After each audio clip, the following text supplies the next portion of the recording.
प्रसार भारती अभिलेखागार की प्रस्तुति सदाबहार सुनहरे दौर का अनमोल खजाना।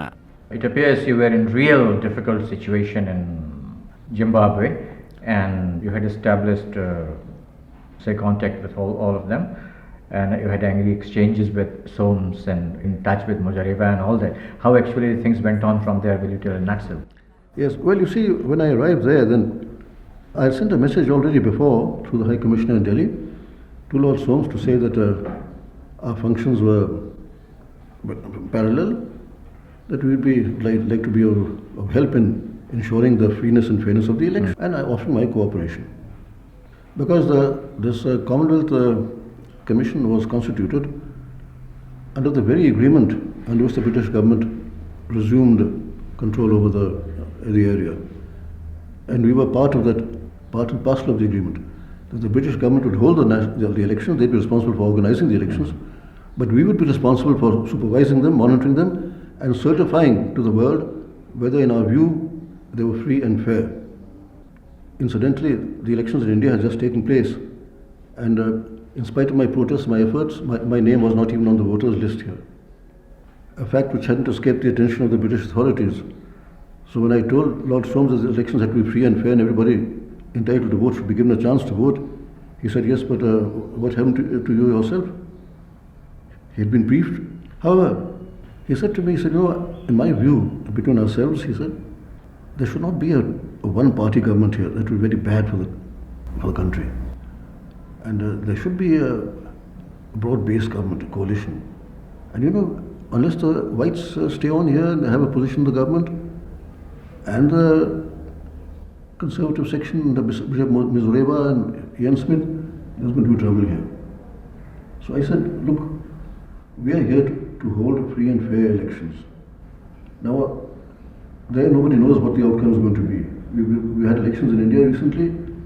The result has been entirely surprising. It's 1980, when the Congress came back and the Janata government was thrown out. So I said, let us see what happens.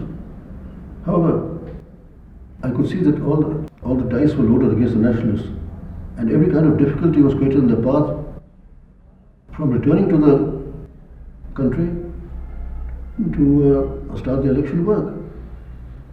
Nkomo had to keep on pressing, you must let them in, otherwise how are they going to fight the election?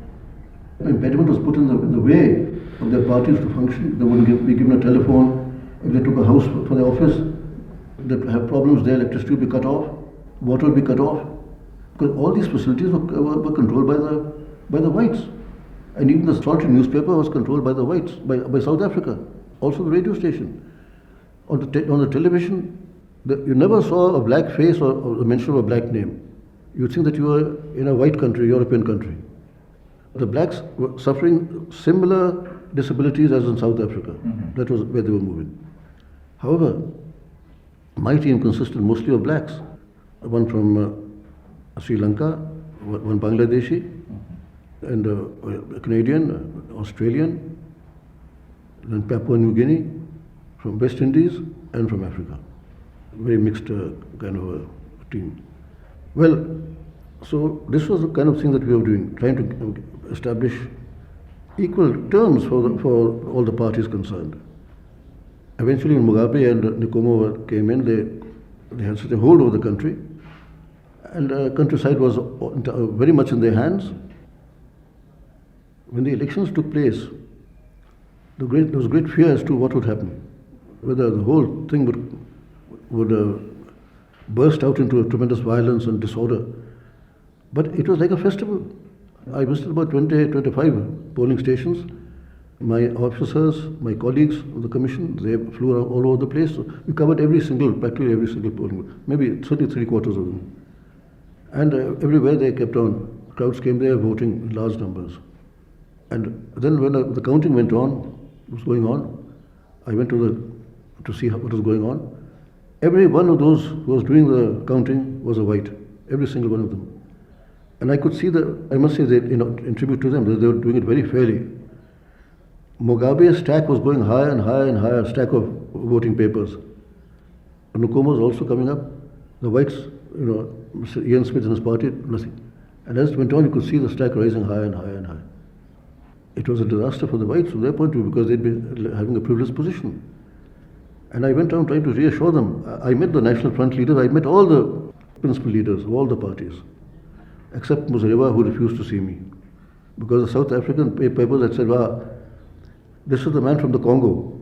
See what he did to Chombe and prevented the secession of Katanga and so. I've got all these clippings here. They started a great campaign against me.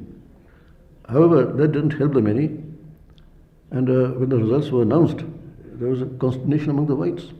Many of them left at the time. But this was an example of a highly successful mission under impossible conditions. Yes. Whereas the Congo, where we started on very good auspices, where we got to help the government, became such a disastrous in a way, cost a lot of UN lives and a lot of money because the UN hasn't yet recovered from the financial trauma.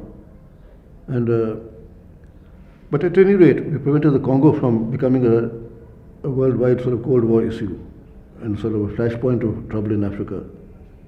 And as you see today, Zimbabwe is an independent state, not so badly at all.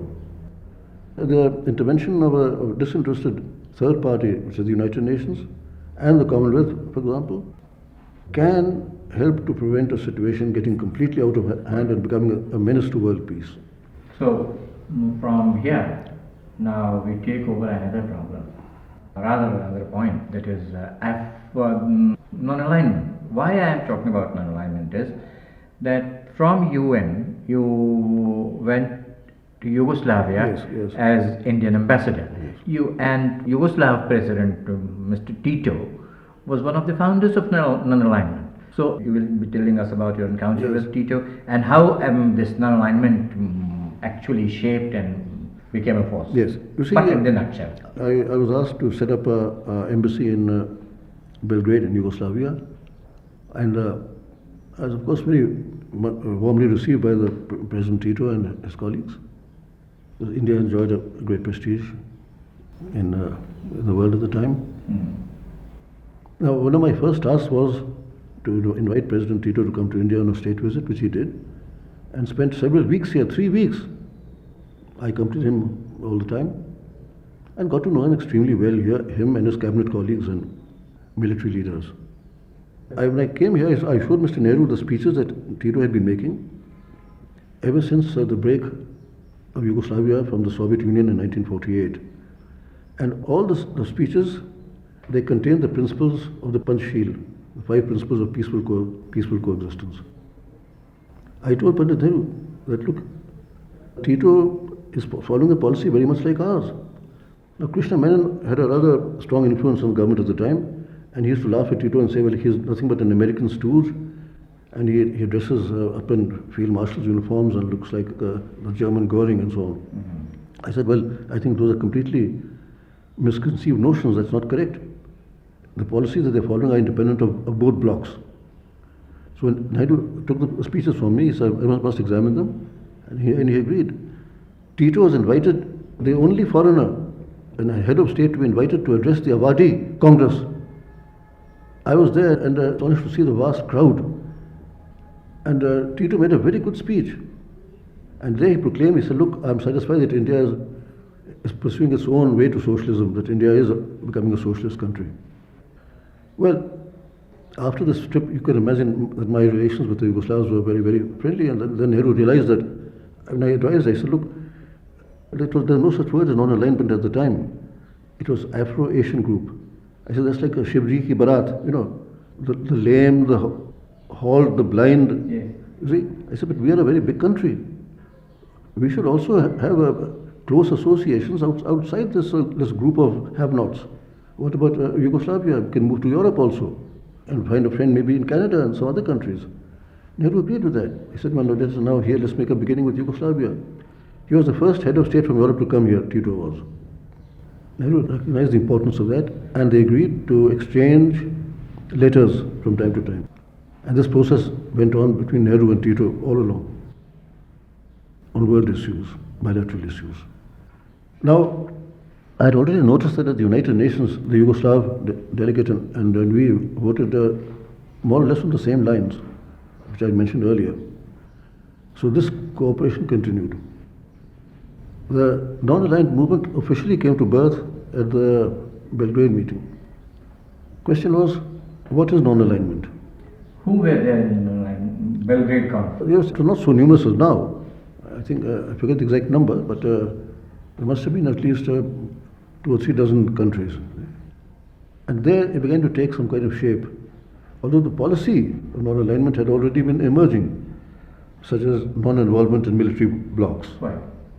no foreign military bases on your territory, independent foreign policy, self-respect, mutual cooperation, and working for peace, all these things, which were there, more or less in the 5 principles of peaceful coexistence. And this was the great common bond between us. Now, of course, the movement has grown to enormous proportions, become almost unwieldy. But we had been under great pressure then, that we were not really regarded as being really out of the vortex of the Cold War. They thought that we were really stooges on one side or the other, as most countries were. It took a lot of time for the perception to gain ground that this was a really valid policy, that it has helped to keep a lot of countries out of the Cold War. Otherwise, if the world had been completely polarized, it would have been a very dangerous situation. Now, a large number of countries here outside there, and they act as a kind of buffer. And best guarantee against any war Yes, coming. there is a buffer for so many countries. And it's not as though we are helpless. We have raw materials, we have enormous potential, we have the manpower, we have great strategic importance, many of us. So I think that is now fully recognized, but it had very small and modest beginnings. And The beginning was made in Belgrade. officially, but a kind of a structure grows on the basis of need. So the need had been growing and bringing these countries together gradually. And in Belgrade, it was given a certain kind of structure. Were you in Belgrade? Did you meet Nasser, Sukarno? Yes, and I all was the there. assembly there? I was there at the famous meeting between Tito, Nehru, and Nasser. And I'd met Nasser many times because I very often to go to Cairo to meet him.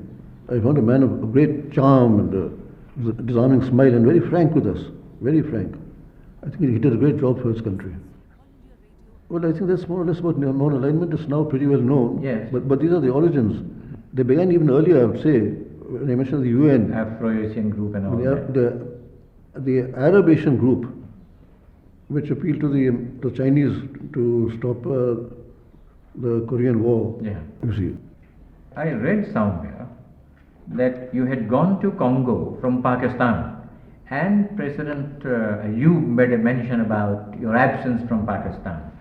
This brings me to the question that how long were you in Pakistan, and what actually was the state of affairs between India and Pakistan, then government-wise and people-wise, and all these things that went on to make Indo-Pak policy, and because it is vastly important from their being neighbor.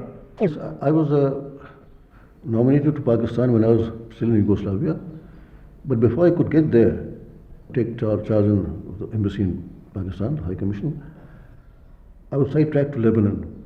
So my arrival there was delayed by 6 months.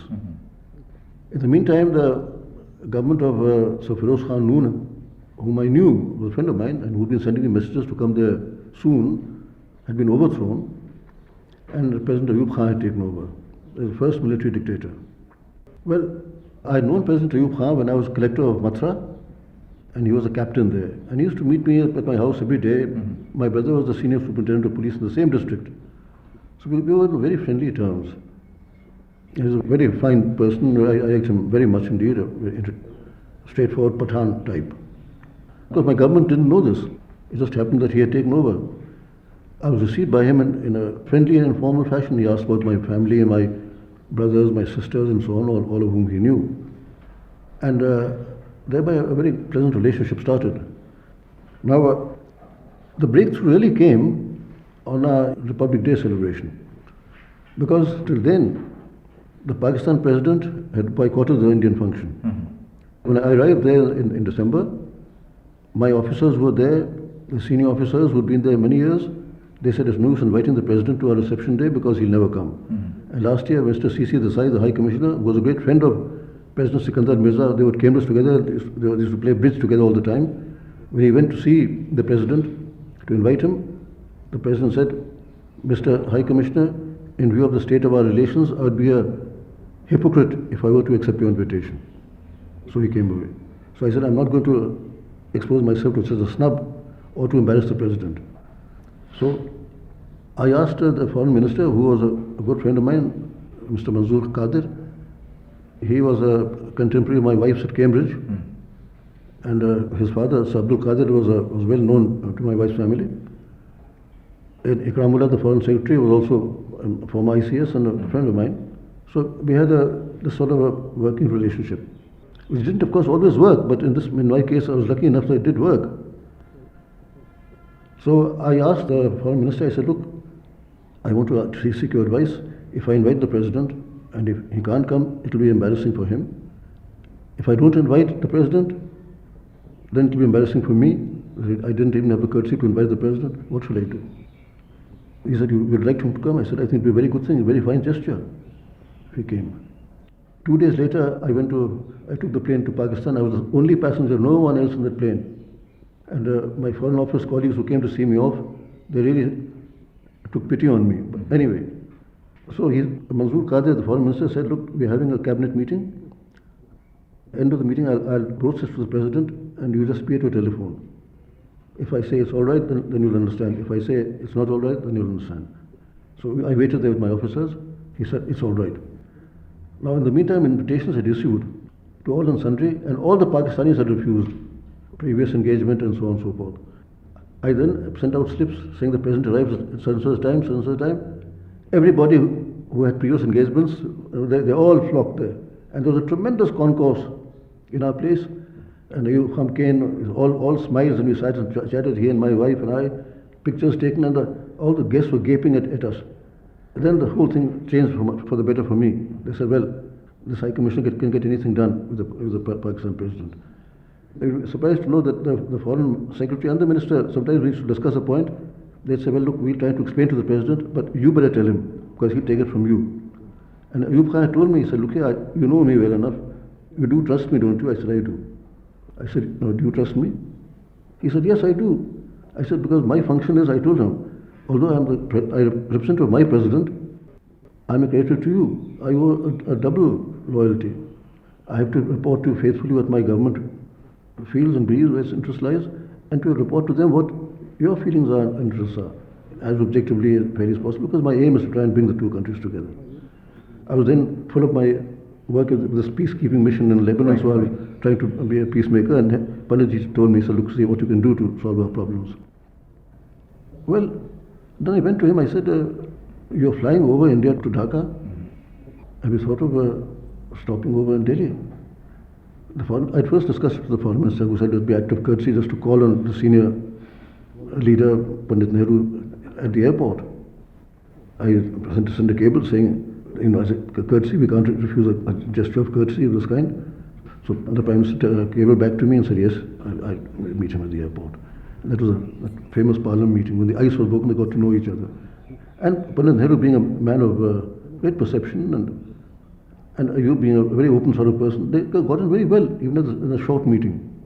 Then the problems that existed between us were, I thought, the unfinished business of partition. Because whether you take the canal waters, or the question of the boundary adjustment, or the national debt, which had to be shared, or the refugee problem, these are all questions which the British had not settled in their time. They left us this damn nosa heritas. And these were responsible for creating all the problems between us, including Kashmir. Because if they said, well, Kashmir will be part of India, but this formula of suzerainty and sovereignty and all the rest of it, you see, it created all these problems. So I went to Ayub Khan, I said, look, people are being shot every day. The Hussain Wala headworks and here and there, because nobody knows where the border is. It's a crazy line that Radcliffe was drawn. So I said, let's first find out where India finishes and Pakistan begins. He said, that makes very good sense. I came here, persuaded the government. That was the origin of the Sheikh Swaran Singh talks. It was Panji who should have done the talks, not Swaran Singh, but Panji was not very well, so he passed it on to Swaran Singh.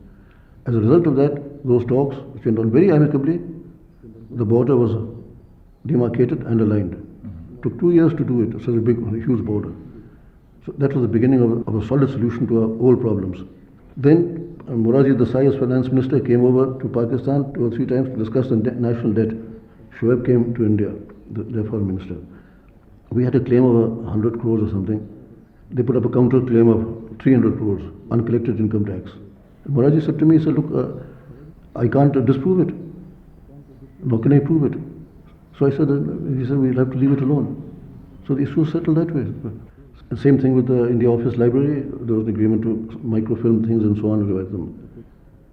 Evacuee property thing was settled in the way these such questions are settled the world over. Governments themselves have to compensate those people who suffered. So all this changed the whole atmosphere, and the trade began to go up. See, there was no trade practically. And I gave visas freely. I said, let the Pakistanis go and see how India is working, democratic country. And that had a very good effect among the public also. There was an absolute stream of people coming to Pakistan. So this went on. Now, the point is that Pakistan was created not for war or for Cold War, but it was not the creation of Qaeda-e-Azam Jinnah alone. It was the creation by mutual agreement under the aegis of the British between the Indian National Congress Party and the Muslim League. The canal waters issue, which had been under discussion under the aegis of the World Bank in Washington for years and years, dragging on and on and on. And I said to myself, why not finish the thing off? Because this argument among engineers can go on endlessly. Let's take a practical view of the thing. Now, they raised another objection about the use of the waters of the Jhelum in Kashmir. Now, how much water can they use? It'll have to flow down into Pakistan. Why not settle this matter? So I helped Ayub to get over the last hurdle. And he told me, he said, if this question is not settled, then your Ganga canal is being built and going to Rajasthan. So let me tell you that the rivers of blood will flow there and not water. Because water is a matter of life and death to Pakistan. It's a very dry area, even drier than we are. Yeah. So I said, well, that will not happen if there's some statesmanship. And I must say he showed statesmanship. And that objection over Kashmir, the use of waters there, was settled. Some formula was arrived at. And then he said, I'd like to welcome the Prime Minister to India, to thank him publicly for his cooperation in this matter. He said, this is the biggest practical problem between our two countries. Other things are sentimental. Now, every issue was settled. And Ayub Khan said to me, he said, now look, we've settled all our problems. There's one question that remains. I know, Kashmir, you have adopted a certain position there. My predecessors have adopted a certain position here. I can't change my position. And I realize your government can't change its position. But your Prime Minister Nehru enjoys enormous prestige, and as you see here, I can get things done. I said, yes. He said, exact words, let us start talking about Kashmir. That doesn't mean that you have to give up anything or that we have to give up anything. Let us start talking.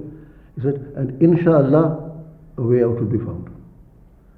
Now, this process I could understand and appreciate, because this is exactly the United Nations technique. Mm-hmm. It's better to pow-wow than to wow-wow, than to make war. So if you keep on talking, and I told Mr. Nehru that in my opinion, what we could do in Kashmir is to have a kind of Trieste type of solution. Italy and Yugoslavia almost came to war over the territory of Trieste, just when I was about to go to Yugoslavia to take over. Achha. And the armies had moved on both sides, because both countries claimed the whole territory. It was a free territory before the war. But there was mediation in between, and there was an agreement that the Italians would stay in the city of Trieste, the Yugoslavs would take over the countryside. It was regarded as written as a provisional agreement. There was no regular agreement. Neither side abandoned its claim to the other part. But to this day, it has got more permanence than many permanent agreements. I said we could have such a sort of arrangement that, all right, they have seized a bit of the Kashmir territory. We have no intention of sending troops to dislodge them from there. We can have an arrangement, all right, make it a soft border, let them come and go, and that's that, if there's an understanding between us. But when the situation is ripe enough, the atmosphere is improved to do that. Well, that didn't come to pass because things got worse and worse. Now, you mentioned my the interregnum in the Congo, which interrupted the work that was going on. We had gained a lot of momentum at the time. And the Canal Waters Treaty was signed just about the point of my departure from Pakistan for the Congo. When I went to see Ayub, he was really quite annoyed. They gave me a very friendly party and all the rest of it. He said, look, your Prime Minister thinks that the Congo is more important than Pakistan. Why are you going now? I said, well, call of duty, what can I do? My Prime Minister would like me to go and I'll be pressed by the Secretary General. But I'll come back. He said, but you know, the momentum will be lost. I said, well, I can only hope that it will continue from your side, and I'm sure that we'll want to continue it. Well, I'll conclude by mention of my stay in the Foreign Office. I had 2 stints in the Foreign Office. I came from Pakistan. I had been abroad for 14 years, continuously, as a Special Secretary to other personnel in West Asia and Africa, and then Commonwealth Secretary. Then I came as Foreign Secretary and head of the Foreign Service. The first time I was with Mr. Nehru, whose work habits were very praiseworthy. He'd never keep a file on his table for a day. You send a file, reach him at 6 o'clock in the evening or 7. First thing in the morning, it will be on your table with a long note by him. And every day he'd have a conference. Punctually at 11 o'clock, he gave us time to go through telegrams and to evolve our own views, and we'd go and see him. And another practice he had was, you may be sitting and reading a report with your feet on the table, relaxed, and there was a knock at the door, and whom do you see? I thought, my officer's coming in, Panditji coming in. And he'd sort of stand up there, I'd take my shoes off, and he'd say, oh, he'd ask me, Rajeshwar, what's happening here or something, some concept. He just came, he had no special question to ask, but he'd come along and put his arm on my shoulder here, and walk about the room a little, look at the maps and so on and so forth, and then start walking back. And I'd of course accompany him back to his room, reach him there, which was 2 rooms away from mine. So that then Mrs. Gandhi, her method was quite different. Of course, she didn't have the same interest in foreign affairs, and she left things to a great extent to my own devices, because she said, well, you know, we've been here all the time, and so on and so forth. So we more or less carried on the Prime Minister Nehru's policies. That was the end of my association with the Foreign Office, and when my time came, I said, look, I've done my 35 years in the service. I'd now like to be on my own and to see if I have a personality outside government service or not, and I'm capable of doing something. And I have been very busy ever since, doing the things I want to do. Thank you very much.